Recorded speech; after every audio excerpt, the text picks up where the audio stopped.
ETF index mutual funds నేర్చుకుని stock మార్కెట్లో రాణించాలనుకుంటున్నారా? వెంటనే ఈ నెంబర్కి కాల్ చేయండి. నమస్కారం రజిత మేనింపల్లి గారు. నమస్తే. 40 ఏళ్ళు దాటిన తర్వాత జనరల్గా ప్రతి విమెన్ ఆహారం పట్ల ఏ రకంగా చూసుకున్నా కూడా బాధ్యతగా ఎంత తినాలో అంత తిని అండ్ ఒక్కొక్క హెల్తీ డైట్ని ఫాలో అవ్వాల్సినటువంటి అవసరం చాలా ఉంది.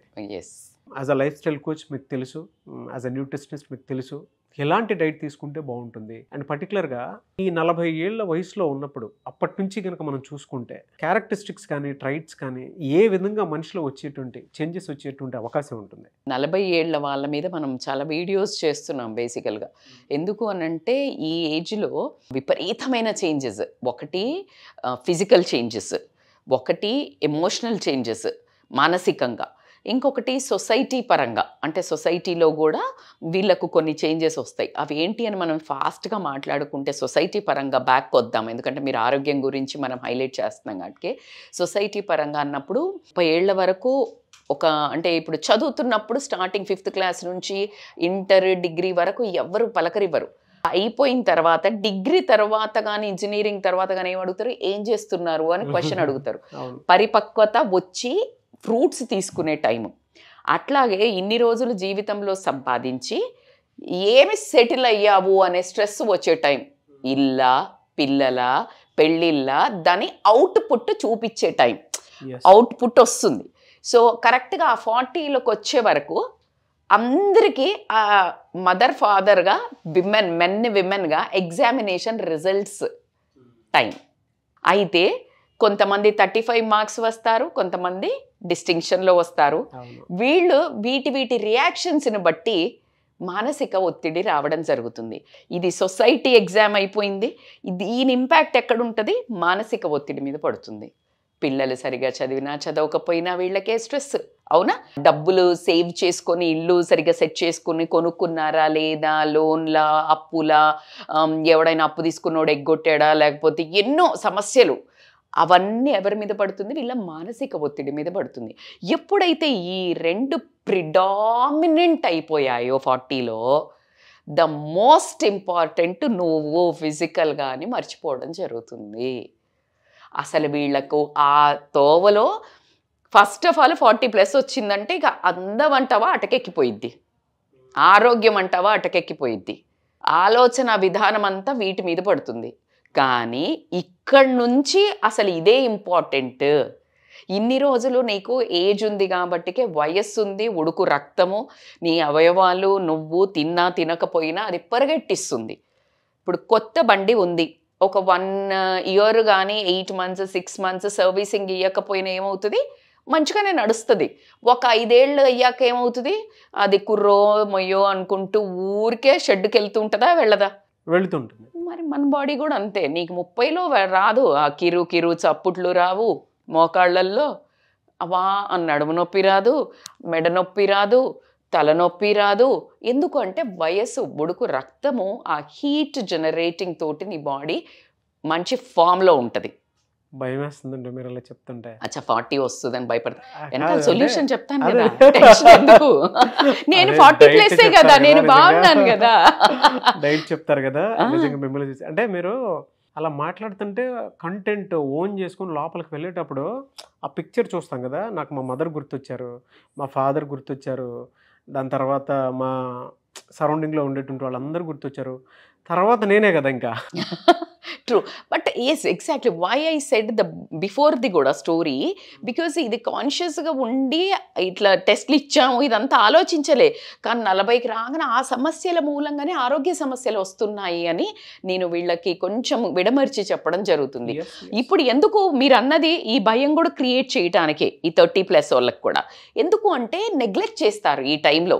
నెగ్లెక్ట్ చెయ్యకుండా 30+లో కూడా ఎలా ఉండాలో కూడా మనం ఒక వీడియో చేసాము. అత్యంత అద్భుతమైన రెస్పాన్స్ యంగ్ జనరేషన్ నుంచి కూడా. సో కాబట్టి ఇప్పుడు 40+లో సెడ్ నెవర్ ద లేట్. ఎప్పుడు ఏది లేట్ కాదు. ఈ క్షణం అనుకుంటే ఈ క్షణం నుంచి స్టార్ట్ చేయొచ్చు. కాబట్టి ఈ 40+లో కానీ మీరు 30+ ఎండింగ్ లేట్ 30s నుంచి కూడా దే కెన్ స్టార్ట్ ఏంటంటే focusing on their health is the priority. నువ్వు ఒప్పుకున్నా ఒప్పుకోకపోయినా ఇప్పుడు నేను చెప్పిన ఆ 2 సమస్యల్ని నువ్వు ధీటుగా ఎదుర్కొని సమాజాన్ని సవాలు విసురుతూ నీ మనస్సును కంట్రోల్ చేస్తూ నీ మానసిక పరిస్థితిని కంట్రోల్ చేసుకొని నువ్వు ఒక బ్యూటిఫుల్ ఆనందమైన జీవితానం ఉన్న దాంట్లో నీకు ఉన్న దాంట్లో అనుభవించాలి అని అంటే ఆరోగ్యంగా నీ బాడీని ఒక ఆయుధంగా తయారు చేయవలసిందే.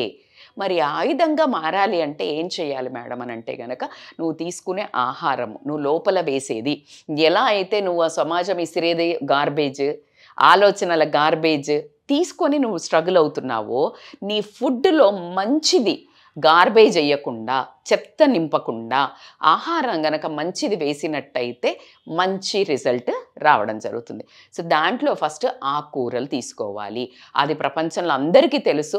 నీకు చదువుకుంటే బాగుపడతావు, మంచిగా అన్నం తింటే బాగుపడతావు తొందరగా అని అందరికి తెలుసు. కానీ అమ్మ రోజు చెప్తుంది.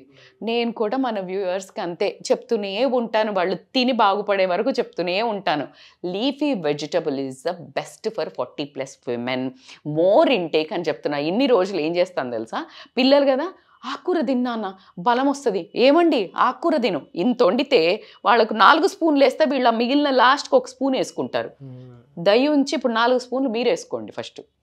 బికాజ్ మీ బాడీలో ఒక ప్రాణాన్ని బయటకు తీసి మీ బాడీలో చాలా చేంజెస్ వచ్చి చాలా బ్లడ్ లాస్ అవుతూ మంత్లీ మెన్సెస్గా చాలా బ్లడ్ పోవడం వల్ల వీళ్ళకి ఐరన్ లోపము, కాల్షియం లోపము, బోన్ డెన్సిటీ తగ్గటం చాలా జరుగుతున్నాయి.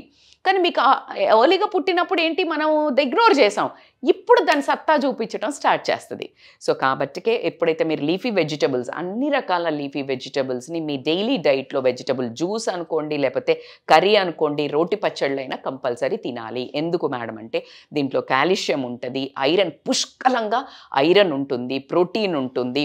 అట్లాగే మీకు ఇప్పుడు ఇవి తిన్నారనుకోండి వీటితోటి బోన్స్ గట్టి పడడం జరుగుతుంది, హీమోగ్లోబిన్ పెరగడం జరుగుతుంది, ఆర్బీసీ పెరగడం జరుగుతుంది, సో ఇట్లాంటి కౌంట్ ఎప్పుడైతే పెరుగుతుందో వీళ్ళు ప్రోటీన్ ఇవన్నీ ఉండటం వల్ల హెల్దీగా ఉండటం జరుగుతుంది. కాబట్టి ఎట్టి పరిస్థితుల్లో మీరు 6 days a week 1 leafy vegetables add చేసుకోండి.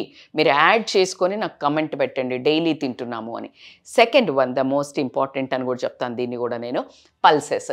అందరం పప్పు వండుకుంటాం, పప్పులు వండుకోవటం అనేది వెరీ కామన్ మనకు పురాతన నుంచి. కానీ పప్పు వండుకుంటే గ్యాస్ వస్తుంది, ఒక ఏజ్ వచ్చాక కూడా ఉంది. పప్పుని ఎలా వండుకోవాలి కూడా చెప్తున్నాను నేను. ఇందులో ఒక టిప్పు, మీకు చాలాసేపు నానబెట్టి ఆ నానిన వాటర్ని తీసేసి వండుకున్నట్టయితే గనక మీకు ఈ గ్యాస్ ఉబ్బరం రాదు. సో ఎక్కువసేపు నానబెట్టాలి. అట్లాగే ఈ పప్పులో మీకు అందరికీ తెలిసిందే ప్రోటీన్ ఉంటుంది. సో ఈ ప్రోటీన్ ఏంటి అని అంటే అయితే తినటం కూడా మనము బేసికల్గా చాలా తక్కువ తింటాం. పావుసేరు పప్పు వేసి ఊరంతా తింటాం, అది నీకు ఎక్కడ వస్తుంది ఎంత పప్పు వేసి. సో కాబట్టి you not suppose to eat that. ఇంకా చెప్పాలంటే పప్పు వేసి కాస్త ములక్కాయలు వేసేసి దాన్ని కుక్కర్లో పెట్టేసి దాన్ని సూప్ లాగా ఈవినింగ్ డిన్నర్. సో అంటే దాల్ కట్ అంటారు దాన్ని, మనం ఇంతకుముందు చేసేవాళ్ళు పప్పు కట్టు అని, పప్పు కట్టు చారని పెద్దోళ్ళు చేసేవాళ్ళు. సో ఇట్లా కనుక దాంట్లో ఇంపార్టెంట్ పప్పులు ఏంటంటే మూంగ్ దాల్ అంటే పెసరపప్పు. అందుకే నేను పెసరట్టు చాలా రికమెండ్ చేస్తాను పొద్దున బ్రేక్ఫాస్ట్కి. చెనా దాల్ ఉంటుంది కదా, శనగపిండితోటి కూడా మీరు పిండితోటి కూడా చీలా వేసుకోవచ్చు, అది ఒకటి.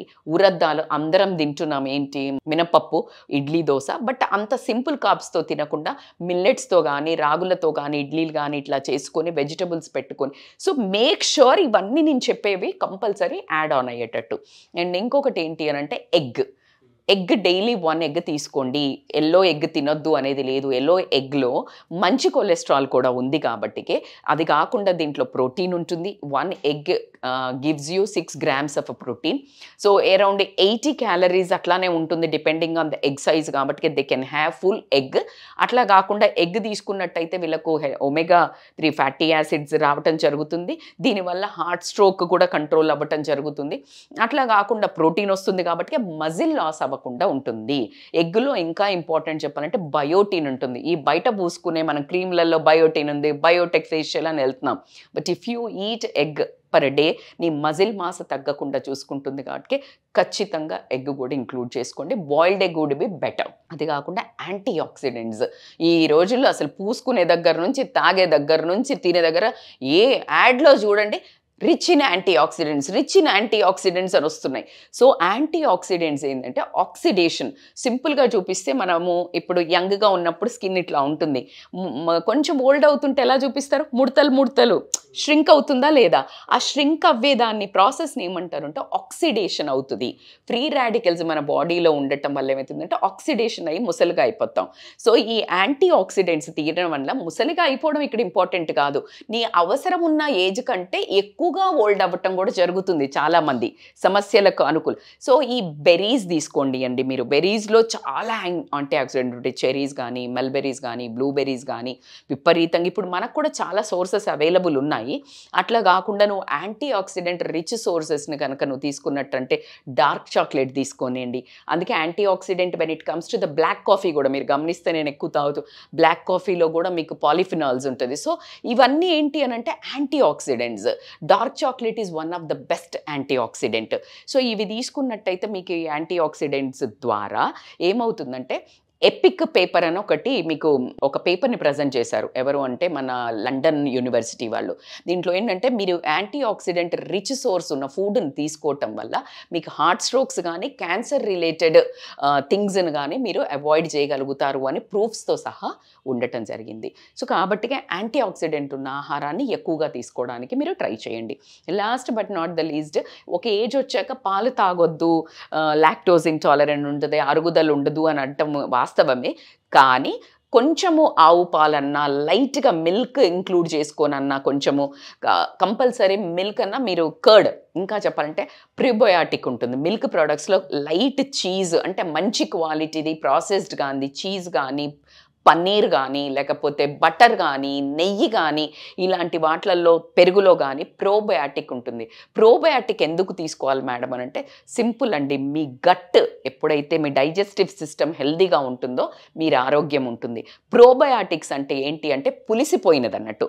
ఆ పులిసిపోతుంది కదా పెరుగు, సో ఆ పులిసిపోయినది ఎప్పుడైతే మనం తింటామో గట్ ఫ్రెండ్లీ బ్యాక్టీరియా డెవలప్ అవుతుంది. గట్ ఫ్రెండ్లీ బ్యాక్టీరియా డెవలప్ అయితే చెడ్డ బ్యాక్టీరియాతోటి ఫైట్ చేస్తుంది. ఫైట్ చేసి చెడ్డ బ్యాక్టీరియాని ఎప్పుడైతే తంపుతుందో మన డైజెస్టివ్ సిస్టమ్ హ్యాపీగా పనిచేస్తుంది. డైజెస్టివ్ సిస్టమ్ బాగుంటే హెల్త్ కూడా బాగుంటుంది. సో కాబట్టి you need to follow all these. ఖచ్చితంగా అందరు ఫాలో అవుతారు కానీ రోజువారీగా అదే పనిగా తీసుకోరు. ఇవన్నీ ఒక ఎత్తు అయితే సీడ్స్ కంపల్సరీ తీసుకోవాలి. ఈ రోజుల్లో నేను చెప్తున్న ఒక అమృతాహారం అని చెప్తున్నాను ట్యాగ్ లైన్ వేసి. వాల్నట్ 1-2 మీరు ఆస్తులు అమ్ముకొని తినమని చెప్పట్లా నేను, జస్ట్ 1-2 మీ బట్టలు తగ్గించుకోండి, మీ తిరుగుళ్ళు తగ్గించుకోండి, ఏమైనా తగ్గించుకోండి కానీ ఆరోగ్యం దగ్గర ఇంత కూడా కాంప్రమైజ్ కాకండి. వాల్నట్స్, 1 అంజీరు, జస్ట్ 2-3 బాదాము, ఇంత చాలు ఈ డ్రై ఫ్రూట్స్కి వచ్చేసరికి. And when it comes to the సీడ్స్లో sunflower seeds, watermelon seeds and pumpkin seeds, sesame seeds అంటే నువ్వులు అండ్ ఫ్లాక్ సీడ్స్, ఈ 5ని మిక్స్ చేసుకుంటే మీరు ఎప్పుడు నా బ్యాగ్లో చూస్తారు మీరు. సో ఇవి హెల్దీ ఫ్యాట్స్ ఉంటుంది, అట్లాగే మీకు మంచి న్యూట్రిషన్, విటమిన్స్, మినరల్స్ అన్ని పోషక విలువలు అందుతాయి. అన్ని తింటే చాలు. సో మార్నింగ్ నుంచి ఈవినింగ్ లోపల ఇన్ని మాత్రం తినండి. మీకు బ్లడ్ లాస్ అయినా ఏదైనా, నువ్వులలో మైగ్రేన్ ఉన్నా ఏది కానీ మీకు హెల్దీగా ఉంటుంది. సో ఖచ్చితంగా ఒక ఫ్రెండ్, ఒక మదరు, ఒక డాటరు, ఒక ఇంట్లో ఒక రిలేటివ్ కంటే ఎక్కువ ప్రేమ పెట్టి చెప్పాను మీ అందరికీ ఆరోగ్య విషయంలో. ఖచ్చితంగా మీరు ఫాలో అయ్యి మీ ఆరోగ్యాన్ని బాగా చేసుకొని మాకు కమెంట్ చేయండి ఇంకా దేని గురించి చెప్పాలో. మీరు చెప్పినటువంటి డేటా గూగుల్లో సెర్చ్ చేసినా కూడా అంత ప్రేమగా బయటికి రాదు, అంత బాగా వచ్చింది. అది మెషిను, ఇది మనిషి, ఇది రజితా మైనంపల్లి. ఆడియన్స్ మీద మీకు ఉండేటువంటి ప్రేమ అది తెలుస్తోంది. వాళ్ళ గురించి ఎంత లోతుగా ఆలోచించుంటే మీకు అంత అద్భుతమైనటువంటి కంటెంట్ వచ్చింది అనేటువంటి చెప్పడానికి ఏమాత్రం సందేహం లేదు. నాకు తెలిసి మా కోసం ఈ వీడియో చేశారని మిమ్మల్ని అప్రిషియేట్ చేయకపోతే అప్పుడు అడగండి. Thank you so much. అయితే కమింగ్ టు పాయింట్ అండి, 40లో వచ్చేటువంటి మానసిక సమస్యల్ని ఎలా అంటే మీరు డైట్కి ఫిట్గా ఎలా ఉంచుకోవాలో చెప్పారు, మరి మెంటల్లీ ఫిట్గా ఉంచుకోవాలంటే ఎట్లా? ఒకటి ఈరోజు మనకి ఈ వీడియో ఇది చూసుకుని వాళ్ళు ఆరోగ్యాన్ని ఫాలో అవుతున్నప్పుడు కొన్ని ఓవర్కమ్ చేస్తారు, కొన్ని ఓవర్కమ్ చేయలేని ఉంటాయి. So they can contact us for online or offline appointments. జీవితంలో ప్రతి ప్రాబ్లంకి సొల్యూషన్ ఉంటుంది. సో మీ సొల్యూషన్ ఇవ్వడానికి నేను సిద్ధంగా ఉన్నాను. మీరు సొల్యూషన్ తీసుకోవడానికి మీరు ఒక్క అడుగు ముందుకు వేయవలసిందే. సో మీకు ఏ సమస్య ఉన్నా, అది కూడా అటు ఫిజికల్గాను మెంటల్గాను ఎటువంటి సమస్యలు ఉన్నా కూడా రజితా మైనంపల్లి గారిని అప్రోచ్ అవ్వాలి అనుకుంటే, అపాయింట్మెంట్ తీసుకోవాలనుకుంటే స్క్రీన్ మీద మీకు కాంటాక్ట్ నెంబర్ కనిపిస్తుంది. దాన్ని మీరు కాల్ ఆర్ మెసేజ్ వాట్సాప్ చేసి వెంటనే అపాయింట్మెంట్ బుక్ చేసుకోవచ్చు. ఒకవేళ మీకు కాంటాక్ట్ నెంబర్ కనెక్ట్ అవ్వట్లేదని అంటే మిస్టర్ నాగ్ అఫీషియల్ 1 అని నా ఇన్స్టాగ్రామ్ ఐడి ఉంది. దానికి మీరు పర్సనల్ మెసేజ్ పెట్టినా కూడా డెఫినెట్గా నేను రజితా మైనంపల్లి గారి టీమ్కి ఫార్వర్డ్ చేస్తాను. ఆ విధంగా సరే మీరు అప్రోచ్ అవ్వచ్చు. అండ్ ఈ వీడియో లైక్ చేయండి, షేర్ మాత్రం తప్పకుండా చేయండి. ఇలాంటి మరిన్ని వీడియోస్ కోసం మా ఛానల్ ఫాలో అవ్వండి. Thank you.